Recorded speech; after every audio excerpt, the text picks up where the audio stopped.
बोले देवादिदेव श्री आदिनाथ भगवान की जय जय जय। देवादिदेव श्री महावीर भगवान की जय जय जय। संत शिरोमणि गुरुवराचार्य श्री विद्यासागर जी महाराज की जय जय जय। नवाचार्य श्री समय सागर जी महाराज की जय जय जय। गुणायतन प्रेता शंका समाधान भावना एक प्रवर्तक जन जन किशन प्रखर वक्ता बोले परम पूजमनी श्री प्रमाण सागर जी महाराज की जय जय जय। मुनिवर श्री निर्वेक सागर संधान सागर जी महाराज की। देवी अहिल्या की नगरी मालवा की शान, मध्य प्रदेश की आर्थिक राजधानी इंदौर के आचार्य श्री विद्यासागर सभागार से सायंकालीन शंका समाधान का कार्यक्रम में हम अपनी शंकाओं का समाधान गुरुमुख से प्राप्त करें। उसके पूर्व पारस चैनल, जिनवाणी चैनल, आदिनाथ चैनल और प्रमाणिक ऐप के माध्यम से जिस कार्यक्रम को घर में बैठ के देख और सुन रहे हैं उन सभी का और यहाँ पर उपस्थित समस्त श्रावक श्राविकाओं का धर्म प्रभावना समिति सकल जैन समाज इंदौर हार्दिक अभिनंदन स्वागत करता है। चलते हैं प्रतिदिन की भांति परम पूज मुनिवर के श्री चरण वंदन करते हुए आशीर्वाद प्राप्त करेंगे और निवेदन करेंगे शंका समाधान के कार्यक्रम के लिए दोनों हाथ जोड़ लेंगे, मेरे साथ दोहराएंगे, बोलेंगे हे मुनिवर नमोस्तु नमोस्तु नमोस्तु। और आइए गुरुवर के आशीर्वाद से हम और आप शंका समाधान के कार्यक्रम में अपनी शंकाओं का समाधान प्राप्त करें। उसके पूर्व आज मैं उन परिवारों को यहाँ आमंत्रित करूँगा जिन्होंने आज गुणायतन से जुड़ने का अवसर सौभाग्य प्राप्त किया है। निर्माण सारथी के रूप में जो पूर्व में निर्माण मित्र के रूप में गुणायतन से जुड़े थे, आज निर्माण सारथी के रूप में गुणायतन से जुड़ने का अवसर प्राप्त किया। श्रीमान अभय कुमार जी, विमला जी, सचिन जी, खुशबू जी, मोक्ष जैन जयपुर अगर उपस्थित हैं तो मैं सम्मान से आमंत्रित करूंगा। वे परम पूज्य मुनिवर के श्री चरण वंदन करते गुरुवंदना का सौभाग्य प्राप्त करेंगे और उनके सम्मान के लिए मैं आवाज़ दूंगा। हमारे धर्म प्रभावना समिति के महामंत्री साथ ही श्रोमणी संरक्षक भाई हर्ष जी और प्रचार प्रसार प्रमुख भाई राहुल जी स्पोर्ट्स ये आएंगे। सम्माननीय श्रीमान अभय कुमार जी का गुणायतन परिवार की ओर से सम्मान का कार्यक्रम संपन्न करेंगे और आप जोरदार ताली बजाकर इनका सम्मान करें। और आइए इसी क्रम में मैं आमंत्रित करूंगा जिन्होंने आज परम पूज्य मुनिवर से निवेदन किया, आशीर्वाद प्राप्त किया। प्रातःकालिक बेला में जो आज गुणायतन ट्रस्टी बने हैं भोपाल निवासी श्रीमान प्रवीण कुमार जी, श्रीमती रेवा जी, रुचिर जी, निकिता जी, ओजस्वी जी, सिद्धार्थ जी, आयुषी जैन भोपाल, जिन्होंने आज गुणायतन में गुणायतन ट्रस्टी के रूप में जुड़ने का अवसर प्राप्त किया है और इनके सम्मान के लिए मैं आवाज़ दूंगा। हमारे चातुर्मास के यजमान मुकेश जी पाटौदी, साथ में अशोक जी दोषी और साथ में दिलीप जी गोधा, ये आएंगे। हमारे सम्माननीय गुणायतन ट्रस्टी परिवार का सम्मान का कार्यक्रम संपन्न करेंगे और मैं चाहूँगा आप जोरदार ताली बजाकर उनके भावों की अनुमोदना करें।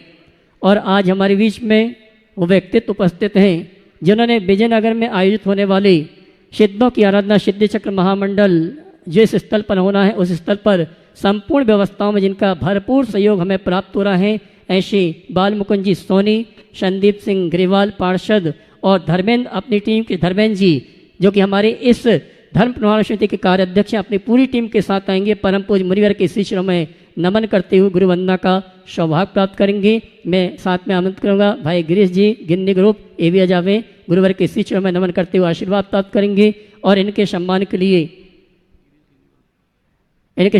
मैं आवाज़ दूंगा हमारे धर्म प्रभावना समिति के कार्याध्यक्ष भाई धर्मेंद्र जी श्रीकाम और साथ में विशेष सहयोगी गिरीश जी गिन्नी ग्रुप ये आएंगे। सम्मानी बाल मुकुंद जी सोनी और संदीप सिंह ग्रेवाल पार्षद उस क्षेत्र के हैं, उनका सम्मान का कार्यक्रम माला और दुपट्टा के माध्यम से संपन्न करेंगे और मैं चाहूँगा जोरदार ताली बजाकर उनका सम्मान करें। बंधु आप सभी के लिए सूचना, आगामी अष्टानी का महापर्व में परम पूज्य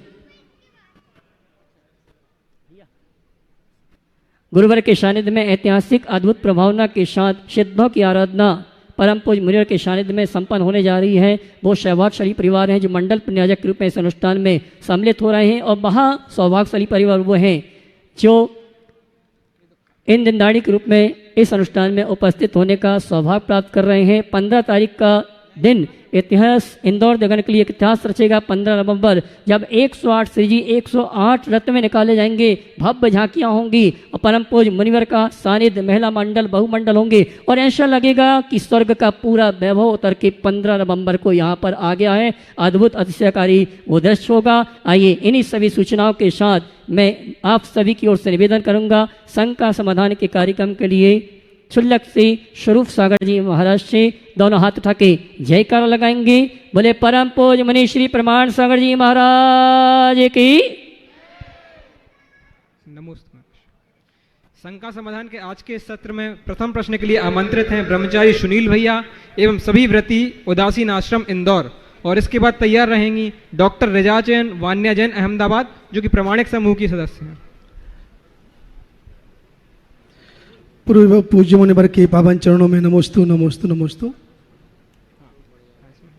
पूज्य गुरुवर, मेरे मन में काफ़ी दिनों से एक विकल्प था जो आज मैं आपके चरणों में शंका के रूप में रख रहा हूँ।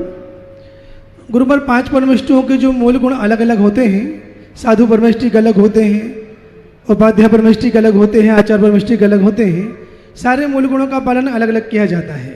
सिद्ध भगवान के आत्माश्रित होते हैं, आप लोग 28 मूल गुणों का पालन करते हैं। आचार्य परमेष्टि 36 मूल गुणों का पालन करते हैं। एक बात एक मुझे विकल्प ये है कि जो अरहंत परमेष्टि के 46 मूल गुण हैं उसमें 4 तो आत्मा के आश्रित हैं और जो 34 अतिशय आते हैं उसमें देवकृत जो अतिशय होते हैं 14 प्रकार के, तो देवों के द्वारा वो क्रियाएं की जाती हैं और अतिशय मूल गुणों में गिना जाता अरहंत भगवान की।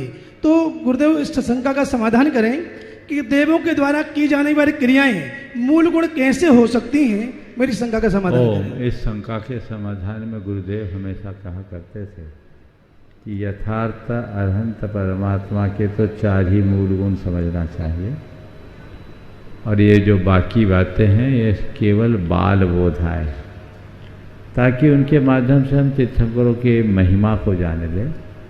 लेकिन मूल गुण की जब बात होती है तो 4 अनंत चतुष्ट ही उनका मूल गुण समझना चाहिए। नमस्ते गुरुदेव, नमस्ते नमस्ते। डॉक्टर रिचाजन वान्याजन अहमदाबाद जो कि प्रमाणिक समूह के सदस्य हैं, धर्म प्रभाव समिति इनका सम्मान कर देंगे।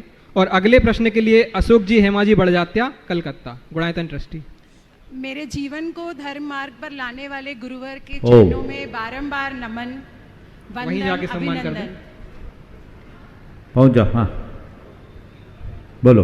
मेरे जीवन को धर्म मार्ग पर लाने वाले गुरुवर के चरणों में बारंबार नमन, वंदन, अभिनंदन।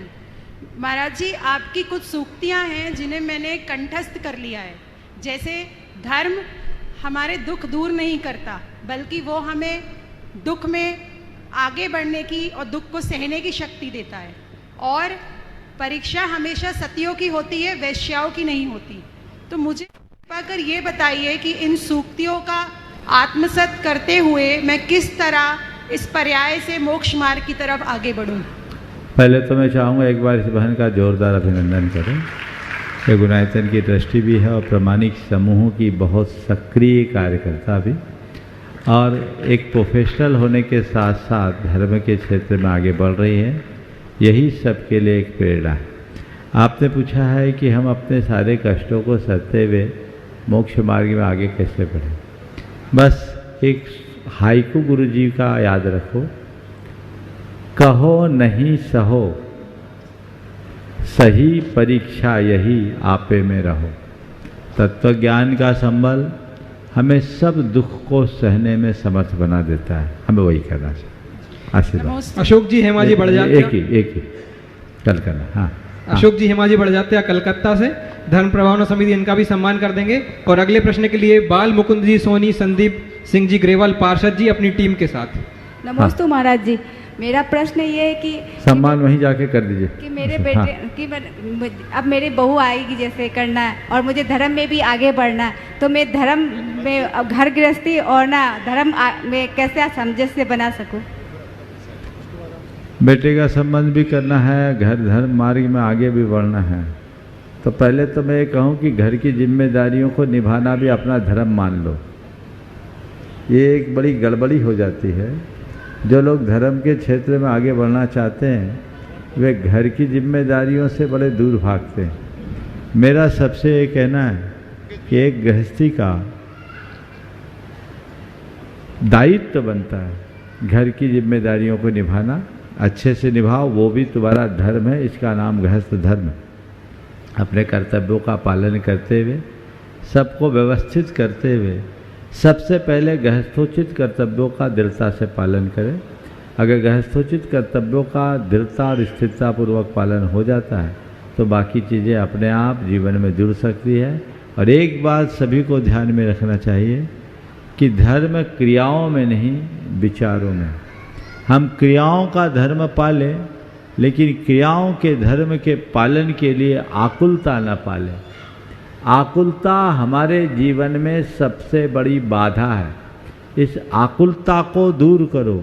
हमेशा मैं तुम्हारे जैसे धर्मियों से कहना चाहता हूँ, धर्म करो, खूब जम के करो, पर आकुलता से बचे रहो। आकुलता छोड़ना ही अपना सबसे बड़ा धर्म समझो। आशीर्वाद। बाल मुकुंद जी सोनी, संदीप सिंह ग्रेवाल जी पार्षद अपनी टीम के साथ धर्म प्रभाव नसीब इनका भी सम्मान कर दे। और अगले प्रश्न के लिए लब्धि जी सेठी, हजारीबाग। गुरु जी के चरणों में सादर नमन। गुरु जी, मैं बड़ा सौभाग्यशाली हूँ कि वार्ड क्रमांक 31 में विजयनगर का मैं पार्षद हूँ और आपके कार्य में सेवा करने का मुझे सुअवसर प्राप्त हुआ है। इसलिए मैं अपने आप को बड़ा सौभाग्यशाली समझ रहा हूँ अभी।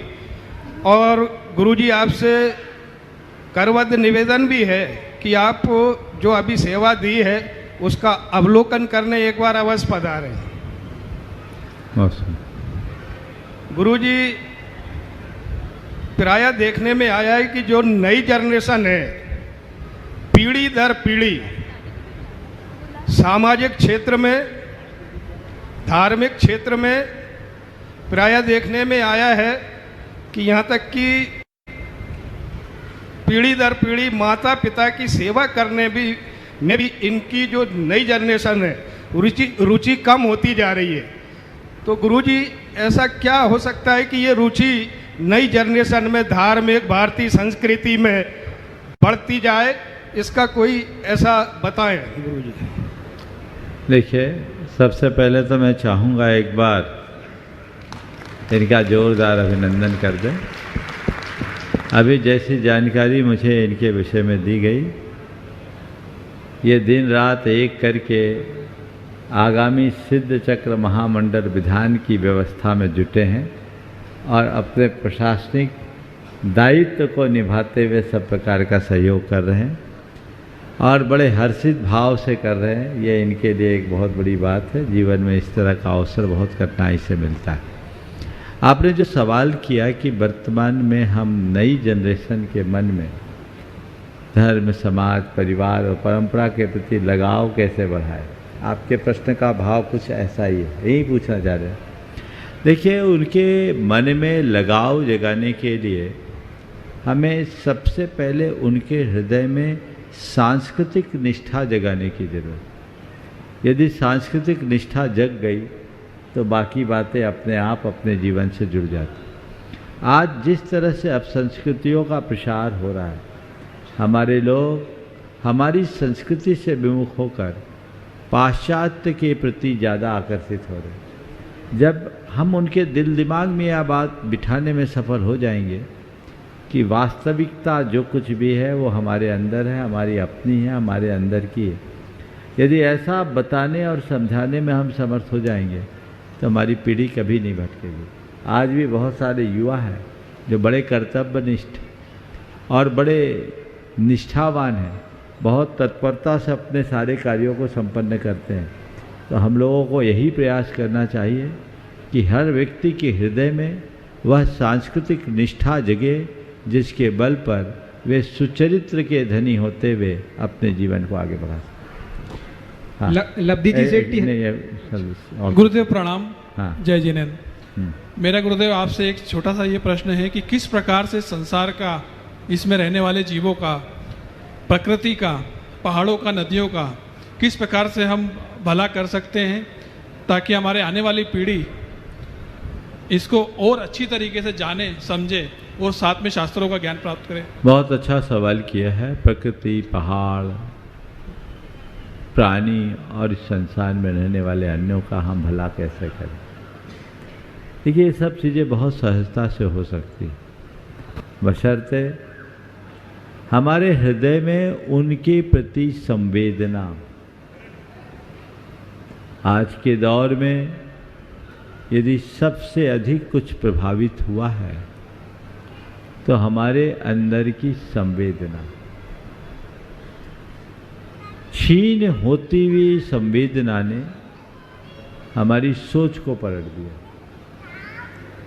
और उसके कारण व्यक्ति केवल आत्म केंद्रित होकर के जीना शुरू कर दिया, जबकि हमारी संस्कृति हमें जगत के सब प्राणी को अपने समान देखने की बात करती है, सबको अपना मित्र मानने की बात करती है, सर्वभूतात्म भावना का संदेश देती है, वसुधैव कुटुंबकम का उद्घोष करती है। वो आज सब चीज़ें छूटते गई, लोग अपने तक सीमित होने लगे, आत्मसत्ता को भूल गए। जब हम अपने समान औरों के अस्तित्व को स्वीकार करते हैं तो सहअस्तित्व की भावना जगती है, और जब सहअस्तित्व की भावना जगती है तभी संवेदनशीलता प्रकट होती है, और जब प्राणी अपने से अतिरिक्त अन्य प्राणियों के प्रति संवेदनशील बनता है तभी उसके जीवन में अहिंसा, करुणा, प्रेम और आत्मीयता जैसे भाव उत्पन्न होते हैं। तभी वह अपने जीवन में संयम मूलक व्यवहार करने में सफल हो पाता है। तो इन सब के लिए संवेदनशीलता जगाए, प्रकृति के प्रति संवेदनशील बने, पर्यावरण के प्रति संवेदनशील बने, हम प्रत्येक प्राणी के प्रति संवेदनशील बने। इसे हम जितना व्यापक बनाएंगे हमारे जीवन का पथ उतना ही प्रशस्त है। गुरुदेव नमोस्तु। गुरुदेव, ये 7 नवंबर से 17 नवंबर तक होने वाला विजयनगर में जो कार्यक्रम है उसकी तैयारियों में हम सभी लोग, पूरी टीम लगी हुई है।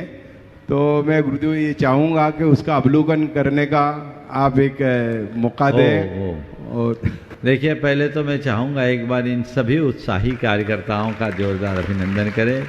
पूरा इंदौर शहर आने वाले सिद्ध चक्र महामंडल विधान रथावर्तन महामहोत्सव और पिछी परिवर्तन और आचार्य महाराज के आचार्य पदारोहण समारोह के भव्याति भव्य रूप प्रदान करने के लिए लगी हुई। मैं देख रहा हूँ अलग अलग क्षेत्रों के मंदिर के लोग भी आ रहे हैं, आज पश्चिम क्षेत्र के लोग भी आए हैं, उनका भी सब सामूहिक रूप से अभी थोड़ी देर बाद नंबर आएगा। आप जितने लोग इस काम में लगे हैं, मैं उन सब को दोनों हाथों से आशीर्वाद देता हूँ कि इसी तत्परता के साथ जुड़े रहे। और ये भाग्य जागा है विजयनगर क्षेत्र के लोगों का। कौन सा एरिया कहलाता, पश्चिमी की पूर्वी? पूर्वोत्तर क्षेत्र। तो पूर्वोत्तर ने बाजी मार ली, तो जिम्मेदारी भी विजयनगर क्षेत्र के लोगों की ज़्यादा बनती है, इसलिए भागीदारी भी उनकी पूरी होनी चाहिए। आप तत्परता से जुटे हुए हैं, उस क्षेत्र का एक घर नहीं बचना चाहिए। गुरुदेव, पूरा इंदौर तो है ही, पर ऐसा नहीं कि तुम्हारे इलाके में विधान हो रहा है और पूरा इंदौर दिखे और तुम लोग पीछे रह जाओ। सबसे आगे दिखना चाहिए, हर काम में बढ़ चढ़ कर के हिस्सेदारी आप सबकी दिखनी चाहिए। और मैं पूरे इंदौर के लोगों से कहूँगा, सुनो अब हमारी बात। विजयनगर में दिन में सिक्योरिटी वाले लगाना पड़ेंगे गुरुदेव। विजयनगर क्षेत्र में दिन में सिक्योरिटी वाले लगाएंगे, क्योंकि सब विजयनगर पंडाल में रहेंगे। हाँ, ठीक है, सभी लोग विजयनगर के पंडाल में ही रहेंगे। वो तो मैं बताऊंगा बाद में। मैं ये कह रहा हूँ कि ये सिद्ध चक्र महामंडल विधान में जिनको भी अवसर मिल रहा है वो भागीदारी ले। मंडल तो पूरे हो गए, लेकिन मैं हमेशा कहता हूँ वेटिंग में भी चांस रहते हैं। आप जिनको अभी नहीं मिल रहा है, नंबर नहीं मिल रहा है, वे वेटिंग में अपना नाम सुरक्षित करा दे। क्या पता कब बिल्ली के भाग से सिक्का टूट जाए और तुम्हें फ़ायदा हो जाए। इसलिए करें। और जिन्हें वो नहीं तो कम से कम अभी मंडप पे थोड़ा स्थान बाकी है, आप उसका लाभ उठा सकते हैं और अपनी भागीदारी सुनिश्चित कर सकते हैं, हर रूप में करें। लेकिन बंधुओं, आने वाले 15 तारीख को जो रथावर्तन का महामहोत्सव होगा वो इतिहास का अभूतपूर्व अवसर होगा। आप कल्पना कीजिए, जब इंदौर शहर की सड़कों में 108 भव्याति भव्य रथों पर जिनेंद्र भगवान विराजमान होकर के विचरण करेंगे और हजारों लाखों की तादाद में लोग चलेंगे, तो वह परिदृश्य कैसा होगा, वो अद्भुत होगा, जिसे देखकर हर किसी का मन आनंद से भर जाएगा। तो आप सब उसकी तैयारी कीजिए। 16 तारीख को गुणायतन और श्री सेवायतन का नैमित्तिक अधिवेशन, जो राष्ट्रीय अधिवेशन साल में एक बार होता है, और 17 तारीख को पिच्छी परिवर्तन का विशेष आयोजन, और उसी दिन गुरुदेव का आचार्य पदारोहण दिवस, ये सब एक साथ संपन्न होने वाला है। तो मैं आज आप सबसे कहता हूँ कि 15 तारीख को जो रथावर्तन है, 108 रथ निकलना है, पूरे देश से रथ आ रहे हैं। मुझे बहुत प्रसन्नता है। परसों हमने कहा, कल ही कहा था ना, परसों कहा और बहुत सारे लोगों से खबरें आ गई, हमारे यहाँ रथ, हमारे यहाँ रथ, हमारे यहाँ रथ।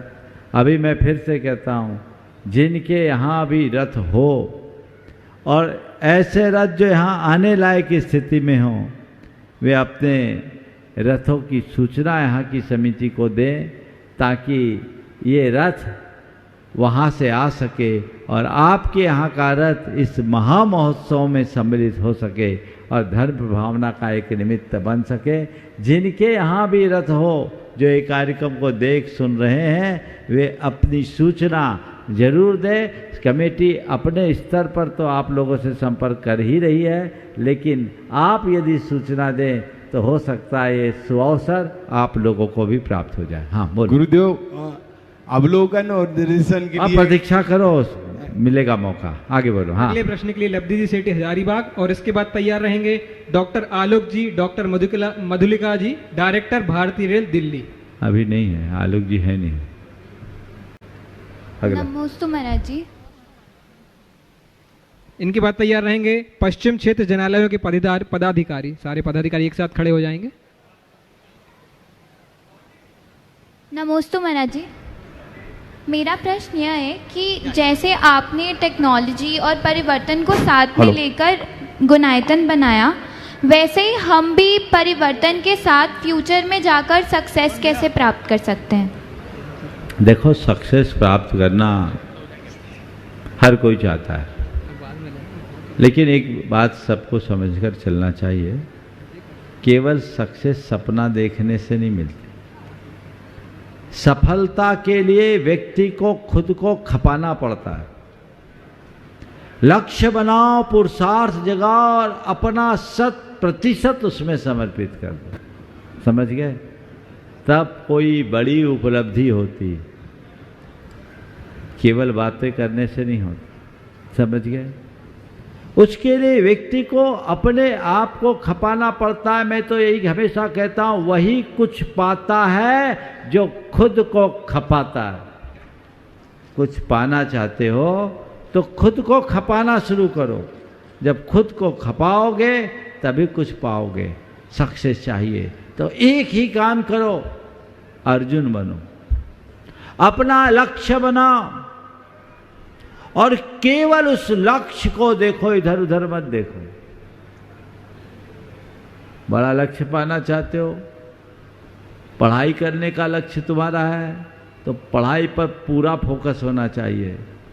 केवल सोशल मीडिया में एक्टिव हो जाओगे, रील्स को स्क्रॉल करते रहोगे, इंस्टाग्राम और फेसबुक में उलझ जाओगे तो वहीं अटक जाओगे।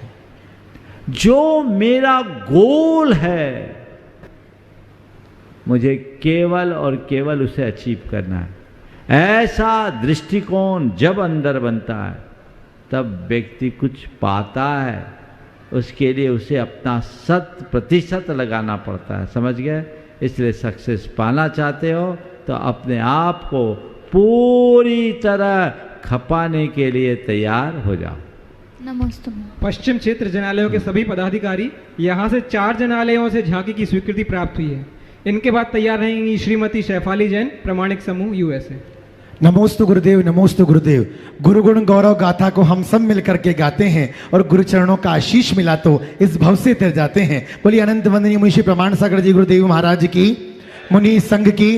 गुरुदेव, हम सब पश्चिम क्षेत्र के जरूर हैं। पश्चिम क्षेत्र में इंदौर शिखर का गौरव गोमड़गिरी तीर्थ है, जहां पर वर्तमान में अभी पश्चिम क्षेत्र में 28 जिनालय हैं और गुरुदेव आपके चरण उस नगर उधर और पढ़ना है। उसी के साथ में वहां पर 800 परिवार के साथ में 32,000 दिगंबर जैन निवास करते हैं। तो गुरुदेव में संपूर्ण पश्चिम क्षेत्र की ओर से आपके चरणों में कोटि से प्रार्थना निवेदन करते हुए कि यह विधान जो कि हम जैनों का सार सिद्ध पद हुआ करता है, ऐसे विधान पे हम सब परिवार सहित, इष्ट मित्रों सहित संपूर्ण समय साथ वहां पर सम्मिलित तो होंगे और तन मन और धन के साथ सम्मिलित रहेंगे। तो आज भैया जी ने बताया कि अर्पित जी धनवन तो आता जाता रहेगा, आप सबको लाना है। तो गुरुदेव, ये संपूर्ण समाज, अगर इंदौर नगर में 138 जिनालय आज मौजूद हैं, तो आज इंदौर नगर का नहीं, पूरे भारत देश के 120, जो भारत नहीं पूरे विश्व 120 देश अगर आज नाम लेते हैं नमोकार मंत्र के बाद में, तो हम गर्व के साथ में कह सकते हैं कि हमारे गुरुदेव विद्यासागर जी महामुनिराज के संत गुरु प्रमाण सागर जी का नाम लेते हैं। और हमारा गुणायतन जो कि शिखर जी में मन रहा है, उसी तरह हमारा चातुर्मास जो कि इंदौर में हो रहा है, हम बहुत गौरवशाली हैं कि हम इंदौर समाज से हैं और ऐसे संत हमें आज मिले हैं जो सिर्फ और सिर्फ प्रवचन नहीं और पूरे देश में धर्म का परमार्थ का डंका बजा रहे हैं। बोलिए प्रमाण सागर जी गुरुदेव की।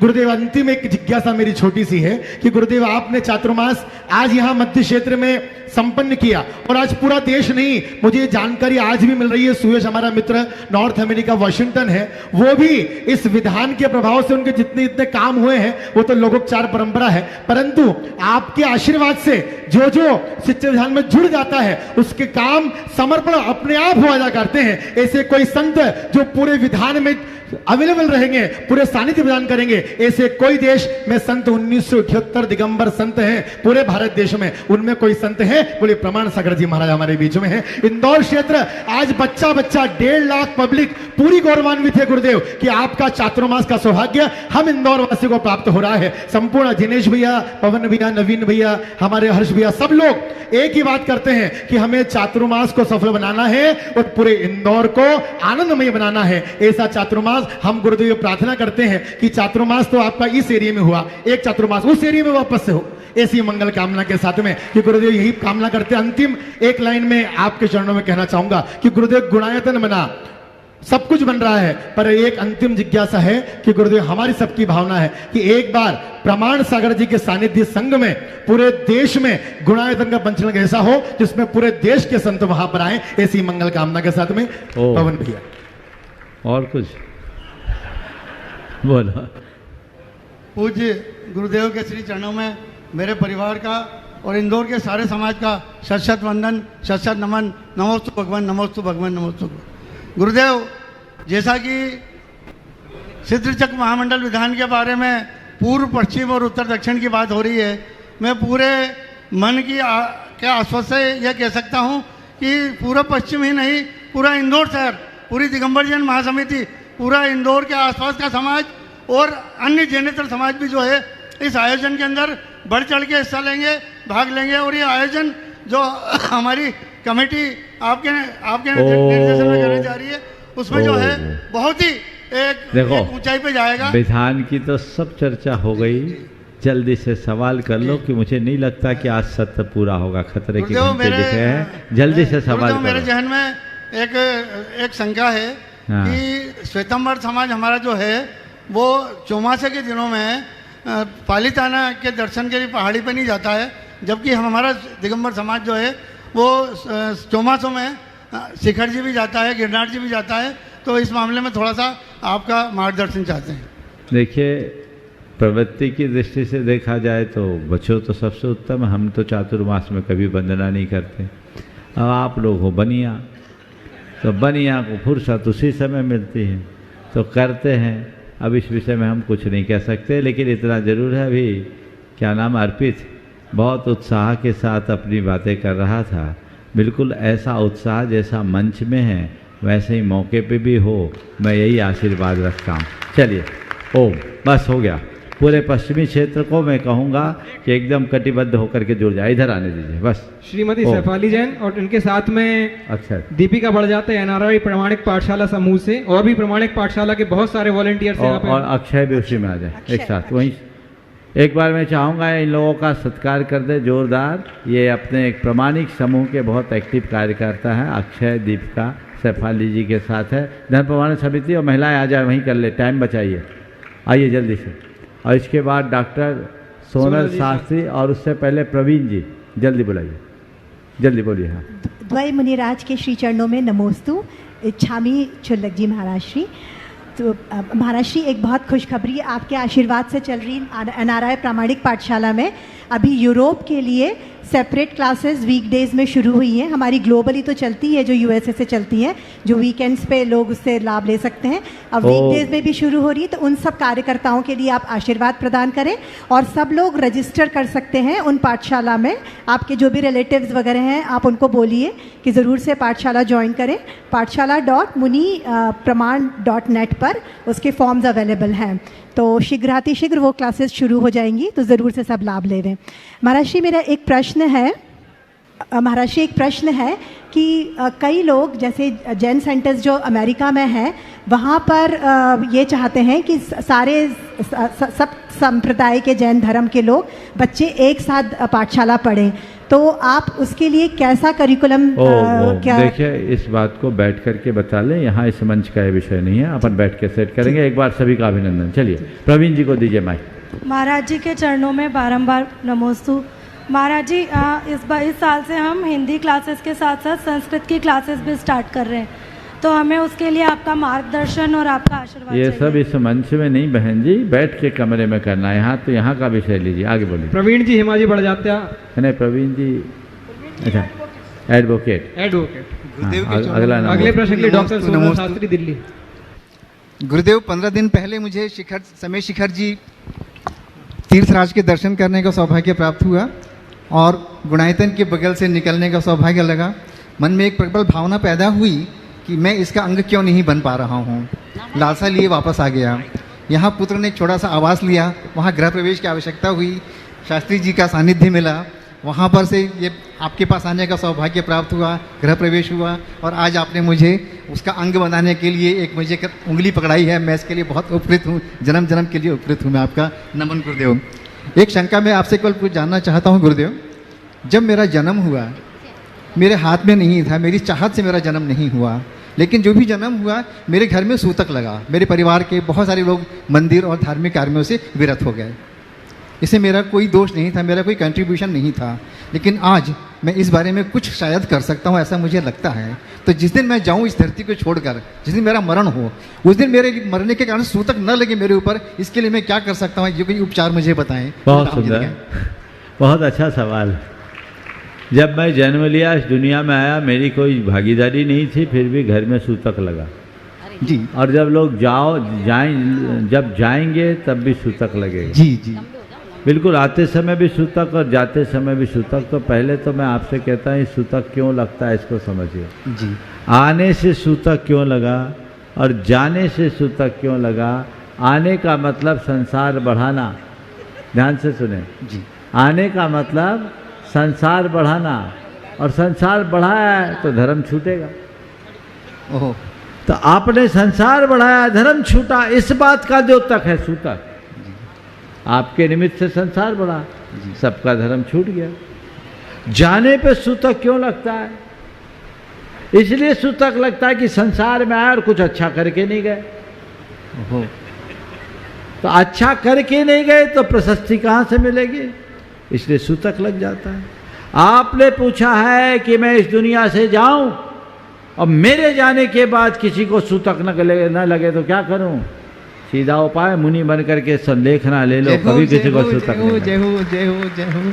हम लोग जाएंगे, कोई को सूतक नहीं मिलेगा लगेगा, बल्कि वो मृत्यु भी मृत्यु महोत्सव का रूप धारण करे। कदाचित मुनि भी न बन पाओ तो भी गुंजाइश है। श्रावक बनकर संलेखना पूर्वक देह का परित्याग करो। मरना नहीं है, केवल देह परिवर्तन करना है, सूतक से बच जाओगे। जय हो।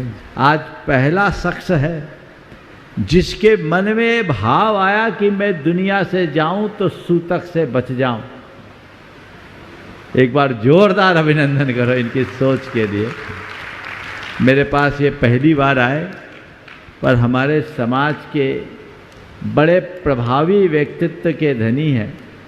ये पेशे से एडवोकेट है और केवल बड़े कारपोरेट हाउसेस में अपनी कंसल्टेंसी देते हैं और इनमें बहुत संभावनाएं हैं, बहुत अच्छी भावना है। मैं तो यही कहता हूँ, आज की इस मुलाकात को अपने जीवन की टर्निंग पॉइंट बना लीजिए और तय कर लीजिए, सूतक लगा के नहीं जाना है, सूतक मिटा के जाना है, तभी कुछ कर पाएंगे। निश्चित। बहुत बहुत आशीर्वाद। डॉक्टर सोलल जी शास्त्री, परिवार दिल्ली। इसके बाद तैयार रहेंगे सुहम सिद्धोहम कटनी। नमोस्तु महाराज जी, नमोस्तु। इच्छामि महाराज जी, इच्छामि। महाराज जी, मेरा छोटा सा प्रश्न है कि संयुक्त परिवार में कई प्रकार के सदस्य होते हैं जो कुछ धर्म करते हैं और कुछ उनको अपशब्द भी, जो मतलब मेन आदमी जो धर्म करता है कुछ उनको अपशब्द कहते हैं। तो कैसे ठीक हो कि धर्म की राय पर चले और उनका ये पुण्य में आता है कि पाप में आता है? देखिए, पहले तो मैं चाहूँगा धर्म प्रभावना समिति, आज डॉक्टर सोनल शास्त्री अपने माता पिता भाई बंधुओं के साथ यहाँ उपस्थित हुए हैं। आज सोनल की उपस्थिति में उनके माता पिता का जोरदार अभिनंदन वहीं जाकर कर दीजिए, वहीं जाकर करिए। डॉक्टर सोनल शास्त्री से सभी परिचित हैं, हमारे समाज के एक बड़े प्रभावी प्रौढ़ विद्वान हैं और हमारी सारी पुस्तकों का संपादन उनके माध्यम से अभी चल रहा है और सभी कार्यों में इनकी भागीदारी होती है। ऐसे व्यक्तित्व को जब वो सामने आए और जब उनके माता पिता साथ में हों तो उनका सत्कार तो होना ही चाहिए। अब मैं आपके सवाल पर आता हूँ कि परिवार में धर्म क्षेत्र में कोई हो और दूसरे लोग उसकी आलोचना करें तो क्या करें? पहली बात मैं उनसे करूँगा जो धर्म क्षेत्र में है ना? तो धर्म क्षेत्र वाले लोगों को चाहिए कि वे अगर कोई आलोचना करे, अपशब्द कहे तो उनको सुनना अपना धर्म मान ले। समझ गए? कितनी भी आलोचना करे, अपशब्द कहे, उसे सुनना अपना धर्म मान लो। ठीक है, कह दिया सो कह दिया, हमें इसमें क्या करना, उसका प्रतिकार नहीं करना। आपकी क्षमता ही आपका धर्म है। गुरुदेव ने लिखा है, आलोचन से लोचन खुलते सो स्वागत है। तुम धर्म कर रहे हो और लोग तुम्हारे लिए अपशब्द कह रहे हैं और तुम उनकी प्रतिक्रिया नहीं कर रहे, प्रतिवाद नहीं कर रहे, तो ये भी तुम्हारा धर्म है। धर्म नहीं, धर्म की परीक्षा। असली धर्म क्या है? राग द्वेष की निवृत्ति ही सबसे बड़ा धर्म है। और कोई तुमको कुछ कहा, तुम पकड़ करके बैठ गए, मन को खिन्न कर लिए, मन में मलिनता ले आए, तो अब तुम्हारा धर्म छूट गया। तो अपशब्द कहने वाले को अपना काम करने दो और अपना काम करने वाले अपना काम करो। समझ गए? तो पहला काम तो ये है कि कोई कितना भी गड़बड़ करे, मुझे अपने धर्म में डटे रहना है। और दूसरे लोगों को मैं कहूँगा कि वो नहीं जानते कि ऐसा करके वो अपने प्रति कितना बड़ा अनर्थ कर रहे हैं, खुद के साथ धोखा कर रहे हैं। ऐसे अनर्थ से अपने आप को बचाए, अनर्थकारी कृत्यों से अपने आप को बचाने की कोशिश करें। हम क्यों किसी प्रकार का अनर्थ करें? हम किसी के लिए अपशब्द बोल रहे हैं, उसका बुरा नहीं कर रहे, खुद का बुरा पहले कर रहे हैं। इस कसाय भाव का व्यक्ति समन करे, इस बात को अपने मनोमस्तिष्क में जगाए, बिठाए कि यदि ऐसा करेंगे तो उसका परिणाम महान बुरा होगा। यदि ये बातें सीखने में आ जाए, समझने में आ जाए, तो जीवन में बहुत बड़ा बदलाव आ सकता है। दोनों तरफ से ऐसी व्यवस्था होनी चाहिए। नमोस्तु महाराज जी, नमोस्तु। सोहम सिद्धोहम कटनी से। इनके बाद तैयार रहेंगे शैफाली अंशुल राव का, जानवी वंश आयुषी, जो कि मुनीषी संधान सागर जी के गृहस्थ अवस्था के परिजन हैं। नमोस्तु महाराज महाराज जी, मेरा प्रश्न ये है कि मैं भूल जाता हूँ लिखते लिखते, तो मैं अपनी मेमोरी बढ़ाने के लिए क्या करूँ? बहुत अच्छा। तुम जैसे सभी बच्चों को मैं कहता हूँ जो जिनको भूल जाने की आदत है वो कुछ ना करे, रोज 9 बार गहरी सांस लेके ओम बोले। हम जैसे भावना योग में बुलवाते हैं ना, वैसे ओम बोले, गहरी सांस भर लो, फिर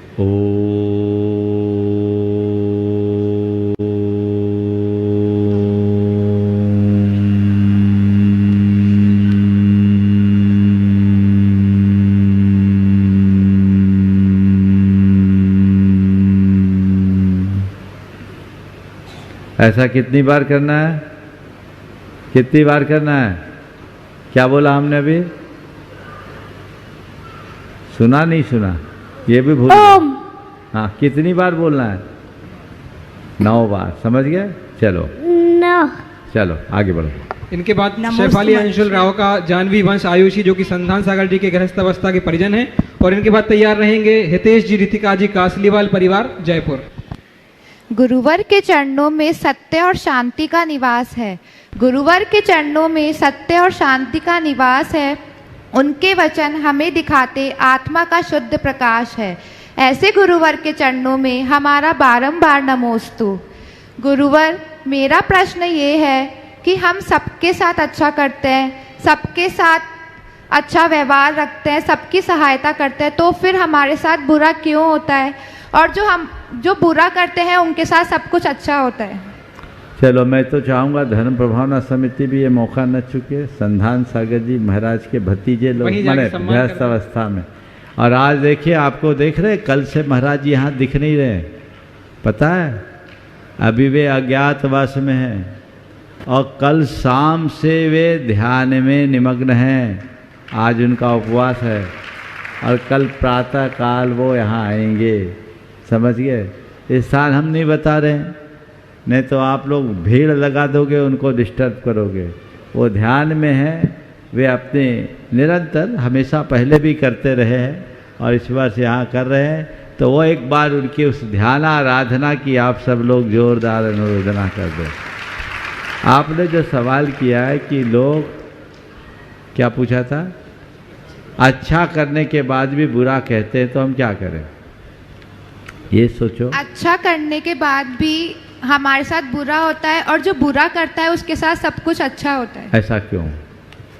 तो देखो, पहले तो ये बताओ, मन में बिठाओ कि हम अच्छा कर रहे हैं उसके बाद भी बुरा हो रहा है, इसका मतलब हमारा रिपोर्ट कार्ड खराब है।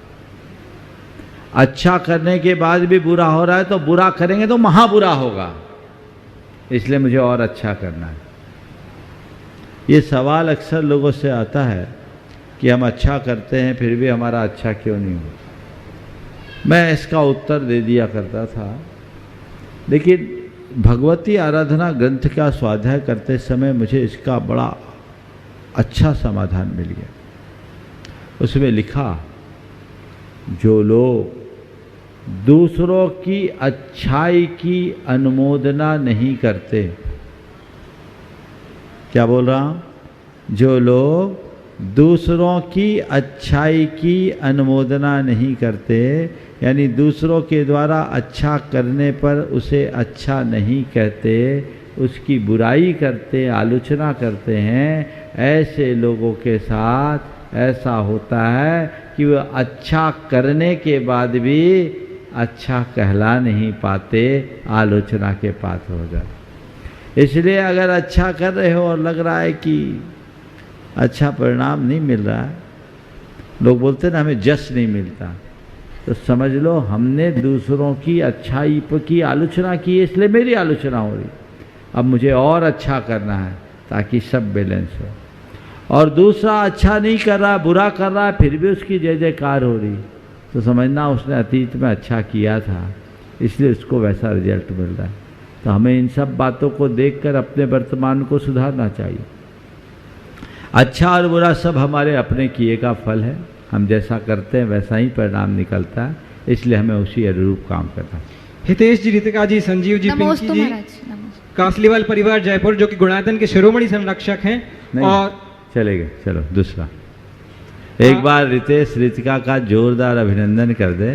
ये अपने जजमान के जवाई हैं, बेटी हैं, और वर्तमान में पूरे प्रमाणिक समूह के जितने भी सोशल मीडिया का कार्य है उसको बहुत जवाबदारी के साथ संभाल रहे हैं। एक बार उनका परोक्ष रूप से जोरदार अभिनंदन करें। गुणायतन के शिरोमणि संरक्षक तो हैं ही, इसके साथ इस कार्य में आगे आकर वो जो योगदान दे रहे हैं वो बहुत प्रशंसनीय है। पुनः आप सब लोग एक बार उनकी अनुमोदना कर दें। यहाँ कार्यक्रम होता नहीं और लिंक आपके पास पहुँचती है, उसमें उनकी बड़ी भूमिका है। अगले प्रश्न के लिए श्रीमती कीर्ति जैन मेट्रो दिल्ली से, धर्म प्रभावना समिति इनका वहीं जाके सम्मान कर दें। और अगली प्रश्न के लिए तैयार रहेंगे अंशनी जैन हिनौती परिवार जबलपुर। नमोस्तु भगवान, नमोस्तु महाराज श्री, सभी क्षुल्लक महाराज जी को एक क्षामी। Gurudev, you can heal your life, इस बुक में लिखा है कि कैंसर का कारण डीप हर्ट या हेट्रेड है। तो गुरुदेव, एक व्रती व्यक्ति या एक महाव्रती तभी बनता है जब वो अनंतानुबंधी अप्रत्याखान या प्रत्याखान का शिवोपशम करता है। तो एक व्रती या महाव्रती व्यक्ति की इतनी तीव्र कषाय तो नहीं होती, तो फिर उसे ये रोग क्यों? बाह्य कारण पेस्टिसाइड या कुछ और हो सकता है, पर अंतरंग कारण तो कषाय या कर्म ही है ना। देखिए, जिन लोगों ने किताबें लिखी है निश्चित बहुत सारे अनुभव और अध्ययन के आधार पर लिखी, लेकिन मैं मानता हूँ वही अंतिम नहीं। हमारे भावों से बीमारियां संबद्ध है और भावों का प्रभाव पड़ता है। भावों से उनको नियंत्रित भी किया जा सकता है, इसमें संशय नहीं। लेकिन बीमारी का कारण हमारा दुर्भाव ही है, ऐसा नहीं माना। अच्छे भाव रखने वाले भी बीमार पड़ते हैं। खान पान और अन्य बाहरी कारण बहुत बड़ा कारण है। उदाहरण के लिए गुरुदेव अस्वस्थ रहे, उनके परिणाम हमेशा निर्मल रहे, उनके सानिध्य में आने वालों के परिणाम निर्मल हो जाते, तो उनके परिणाम की बात क्या करें। लेकिन बीमारियां हुई, कुछ मान्यताओं के अनुसार भगवान महावीर तीर्थंकर अवस्था में भी उनको बीमारी हुई। दिगंबर परंपरा में नहीं, लेकिन श्वेतांबर परंपरा में ऐसी मान्यता है। तो तीर्थंकर भी बीमारी को से ग्रसित हो जाते हैं।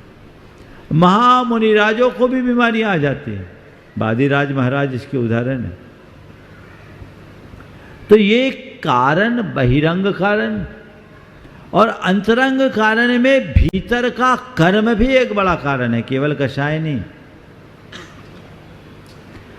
तीव्र पाप कर्म का उदय हो तो कब किसके साथ क्या हो जाए कुछ कहा नहीं जा सकता। तो कारण तो बहुत सारे हैं, निवारण में भावों की बड़ी भूमिका है। यदि हम अपनी भावधारा को परिवर्तित करते हैं तो बड़ी बड़ी बीमारियों के निवारण में समर्थ हो सकते हैं, और भावना योग इसका सबल उदाहरण है। भावधारा के परिवर्तन से हम देख रहे हैं, भावना योग से बड़ा परिवर्तन है। कल इस मंच से एक घोषणा की गई कि भावना योग का तथ्यात्मक ढंग से अध्ययन किया जाए, उसकी प्रक्रिया चालू हो गई। कल डॉक्टर विनीता कोठारी ने यहाँ हेल्थ ऑफ इंदौर के अभियान के तहत यहाँ के सांसद जी शंकर जी ललवानी के नेतृत्व में जो उपक्रम चल रहा है उसके स्वरूप की चर्चा की। उसमें भावना योग को बहुत प्रमुखता से लिया गया और धर्म प्रभावना समिति उसमें बहुत बढ़ चढ़ करके अपनी भागीदारी दे रही। ये उपक्रम यहाँ चालू हो गया, लोगों ने अपना फॉर्म भरना भी शुरू कर दिया। प्रमाणिक ऐप में आप जो लोग, एक सैंपल साइज बनाना है, जो लोग 90 दिनों तक भावना योग करना चाहते हैं वे अपना फॉर्म भरें। उनका 14 तारीख तक फॉर्म भरने के बाद 14 तारीख से 16 तारीख के मध्य ये जैसे जैसे फॉर्म भरता जाएगा आपको सूचना मिलती जाएगी। आपकी टेस्टिंग होगी पूरी निःशुल्क, आपका पूरा एक रिपोर्ट कार्ड बनाया जाएगा और उसके बाद 17 तारीख से नियमित भावना योग कराया जाएगा। यथासंभव मैं आप सबको लाइव कराऊंगा, स्पेशल उन लोगों के लिए जो 24 मिनट का होगा। हमने उसको रिवाइज किया, कल 12 बोला था, 12 में काम नहीं बनेगा, 24 ही ठीक है, जो हमारे 24 घंटे को नियंत्रित करे और 24 तीर्थंकरों को याद दिलाते रहे। तो 24 मिनट का भावना योग है। वो भावना योग जो नियमित करना चाहते हैं वे अपना नाम लिखा, उसमें जोर दे दे। आपके लिए सब कुछ नहीं करना, आपकी जांचें भी हो जाएगी। इंदौर वाले यहाँ और इंदौर से बाहर वाले भी अपना दे दे, वो जिस शहर में होंगे वहाँ आप तक संपर्क हो जाए, आपकी जांच होगी। बस आपको एक संकल्प लेना है कि मैं इस अवधि तक नियमित भावना योग करूँगा। जो लोग नियमित भावना योग कर रहे हैं वे भी उसमें जुड़ सकते हैं, उनका एक अलग रहेगा, उनके पूरे रिजल्ट देखे जाएंगे कि अब तक उनने भावना योग से अपने जीवन में क्या परिवर्तन घटित किया। जिन्होंने पहले बीमारियों पर नियंत्रण पाया है भावना योग के बदौलत, वे अपने पूरे अनुभव को लिखित रूप से प्रमाणिक ऐप में डालें। अपना बाइट भी दे सकते हैं, एक वीडियो रिकॉर्ड करके भी दे सकते हैं। ये सारी सामग्री एक बहुत अच्छी पुस्तक के रूप में प्रकाशित होने वाली है और उसमें यदि आप भेजेंगे, तथ्यात्मक बात होगी तो आपको उसमें स्थान मिलेगा और ये पुस्तक अंतर्राष्ट्रीय जगत में प्रचारित होगी। आप उसमें जो भी संदेश भेजेंगे अंतर्राष्ट्रीय स्तर पर उसे स्थान मिलेगा। ये बहुत बड़ी योजना है। आज 10 तारीख 11 तारीख हो गए, 3 दिन और है।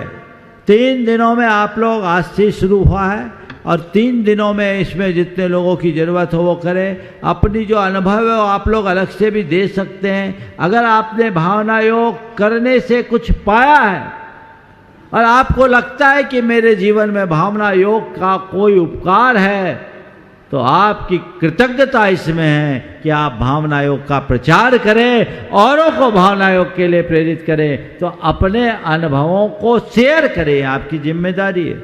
आप लोग बहुत कंजूस हो, इतने लोग आकर के बोलते हैं लेकिन अपने अनुभव लिपिबद्ध रूप में बहुत कम लोग दे पाते हैं। आप सब कीजिए, जिनको भी जिस प्रकार का भी लाभ भावना योग के जरिए मिला है वे जरूर अपनी सूचना दें। और भावना योग के इस प्रयोग में जो हिस्सेदार बनना चाहते हैं वे इससे जुड़े, जिनको डायबिटीज़ है, ब्लड प्रेशर है, अन्य कोई साइकोसोमेटिक डिजीज है, वे इससे जुड़ सकते हैं। जो गंभीर बीमारियों से ग्रसित है वे भी जुड़े, उनका एक अलग कोर्स होगा। हर महीने आपकी जांच होगी, जांच के हिसाब से रिपोर्ट आएगी। आपको कुछ नहीं करना, आपसे कमेटी खुद संपर्क करेगी, पूरी टीम संपर्क करेगी और ये सारे कार्य होंगे। इनका नेटवर्क पूरे देश में फैला हुआ है। और कुछ कहना? रितेश जी कुछ जानकारी दी। हाँ। गुरुदेव, कल सुबह 7:30 बजे यहीं पूरी टीम आ जाएगी और कल से ही जांच चालू हो जाएगी। हमारा 3 दिन कंटिन्यू रहेगा, 7:30 से 10:30 बजे तक। बहुत सुंदर। तो फास्टिंग जांच भी होगी, सभी बहुत सुंदर। देखिए, तो ये और जानकारी दे देगी, जिनके रजिस्ट्रेशन हो गए, जिनने कर लिया, वो 7:30 से 10:30 तक यहाँ आ सकते हैं और बाकी और उसकी समीक्षा करके अलग अलग एरिया में भी बनाया जा सकता है। आप तो आज, चूँकि आज कल पहला दिन है और आज से ही रजिस्ट्रेशन शुरू हुआ, मुझे पता नहीं कितने लोगों का रजिस्ट्रेशन हुआ। अभी इनको 400 लोगों की ज़रूरत है पहले चरण में, तो पूरे देश से 400 लोग आना बहुत बड़ी बात नहीं है। आप जल्दी से इसमें अपना नाम अंकित कराइए ताकि इसका लाभ हो सके। बोलिए। अंशनी जैन। हाँ। आगे तैयार रहेंगे प्रेमचंद जी, संध्या जी, उपकार परिवार, सागर। नमोस्तु महाराज श्री। मेरी शंका यह है कि अगर हमारी जिंदगी में कोई भी कठिन परिस्थिति आ जाए और हमें अगर कोई रास्ता दिखाने वाला भी ना हो तो हमें क्या करना चाहिए? महाराज श्री कृपया कर मेरी शंका का समाधान कीजिए। बहुत अच्छा सवाल किया है। नंबर आखिरी में। कल रहोगे यहीं क्यों, बाहर क्यों? बाहर के। चलो, कठिन परिस्थिति हो और कोई रास्ता ना दिखाने वाला हो तो उस समय क्या करना चाहिए? उस समय आंख बंद करके भगवान को याद करना चाहिए। अंतर मन से पूछना चाहिए कि इस समय मुझे क्या करना है, और जो अंतर की आवाज़ हो उस पर निकल जाना चाहिए और अपना आत्मविश्वास प्रगाढ़ बना के रखना चाहिए। परिस्थितियों को एक चुनौती के रूप में स्वीकार करना चाहिए और अपने विश्वास के बल पर उसे उपलब्धि में परिवर्तित करना चाहिए। ठीक है, परिस्थिति कैसी भी क्यों ना हो, हम इसको पार कर लेंगे, हमें इसे पार करना है। ऐसी दृढ़ता मजबूती अपने मन में जगा लो तो कैसे भी कठिन और जटिल परिस्थिति होगी वो पार हो जाएगी, कोई फिर कठिनाई नहीं होगी। समय हो गया, प्रेमचंद जी को इंतजार करना होगा। बोलिए परम पूज्य आचार्य गुरुवर श्री विद्यासागर जी महाराज की जय जय जय।